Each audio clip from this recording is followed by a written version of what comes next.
ભારત માતા કી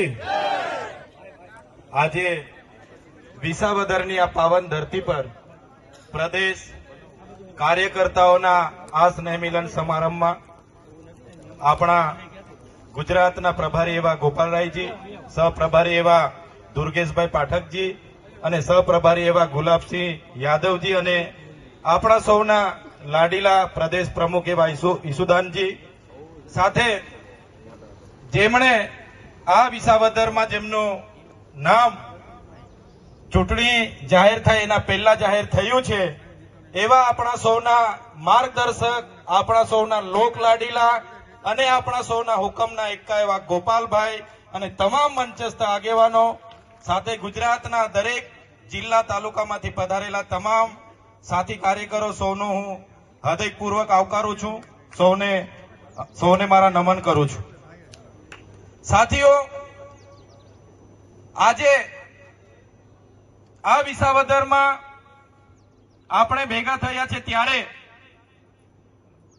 અમે હેમંતભાઈ હોય, આપણા 4 ધારાસભ્ય અમે વિધાનસભામાં હોય, ખેડૂતના પ્રશ્નો હોય, વિદ્યાર્થીઓના પ્રશ્નો હોય, મહિલાના પ્રશ્નો હોય, દલિતની વાત હોય, આદિવાસીઓની વાત હોય, માઇનોરિટીની વાત હોય કે કોઈ પણ પીડિત સમાજની વાત હોય, ત્યારે અમે વિધાનસભામાં જે તાકાતથી રજૂઆત કરીએ છીએ ત્યારે વિસાવદરની જનતાને વિનંતી કરવા માટે આવ્યા છે કે એકવાર ગોપાલભાઈને આપણી બધાની મહેનતથી વિધાનસભામાં પહોંચાડી દો.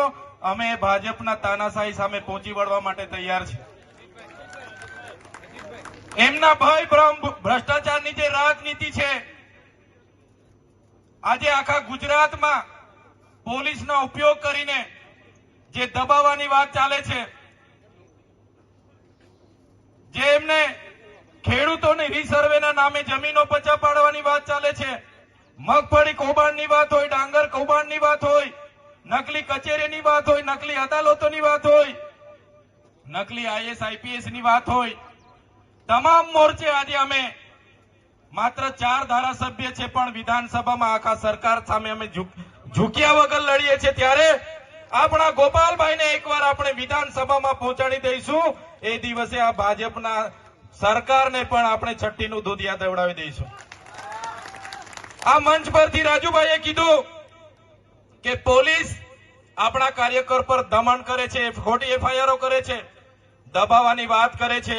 પણ આ મંચ પરથી હું તમને કેમ છું, અમે પણ વિસાવદરમાં મહિનોથી રોકાવાના છે. આપણા એક પણ કાર્યકરને કોઈ હાથ લગાડ્યો છે તે દિવસે પ્રશાસન એમના નેતાઓને પણ છઠ્ઠીનું યાદ અવડાવી દઈશું. કોઈએ ડરવાની જરૂર નથી. આ એમનો સાયકોલોજી ડર છે એને કાઢવાની જરૂર છે. સાથીઓ, શરૂઆત થઈ ગઈ છે. દિલ્હીની ટીમ આપણી વચ્ચે આવી ગઈ છે. માન્ય કેજરીવાલજી પોતે નિરીક્ષણ કરે છે, પલ-પલનો રિપોર્ટ લે છે. તો પહેલો ટાર્ગેટ આપણે વિસાવદર જીતવાનો છે. તૈયાર છો બધા? તૈયાર છો બધા? પહેલો ટાર્ગેટ આપણે વિસાવદર જીતવાનો છે.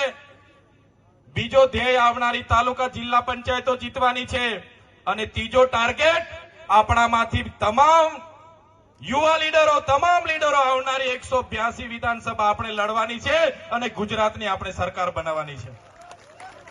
આમ આદમીની સરકાર બનાવવાની છે. એની શરૂઆત આજે વિસાવદરથી થયેલી છે. ત્યારે આપણા હાજળબમ, આપણા લોક લાડીલા, આપણા બધાના મિત્ર, આપણા વડીલ અને માર્ગદર્શક ગોપાલભાઈ ઇટાલિયા માટે રાત દિવસ આપણે કરવા પડશે. તો બધાએ તૈયાર થઈ જવાનું છે. ગોપાલભાઈને વિધાનસભામાં લઈ જવાના છે. અમારે મોકલીશું ને બધા? ગોપાલભાઈને વિધાનસભામાં મોકલવાના છે અને એના માટે તન મન ધનથી બધાએ સહકાર આપવાનો છે. વધારે વાત હું નથી કરતો. જ્યારે પ્રદેશના પ્રભારી અહીંયા ઉપસ્થિત હોય, બસ આજ વિનંતી કરવા માટે આવ્યા છે. તમામ કાર્યકર્તાઓ, તમારાથી જે પણ મદદ થાય આ ચૂંટણીમાં ગોપાલભાઈને વિધાનસભામાં મોકલવા માટે તન મન ધન અને સમય બધાએ આપવાનો છે. ધન્યવાદ. તમામ ગુજરાતના કાર્યકર્તાઓ, મંચસ્થ તમામ આગેવાનો, સૌ પોતાના કિંમતી સમય આપીને અહીંયા ઉપસ્થિત થયા છો. સૌને મારા હૃદયથી નમન કરું છું. સૌનો આભાર માનું છું. ધન્યવાદ.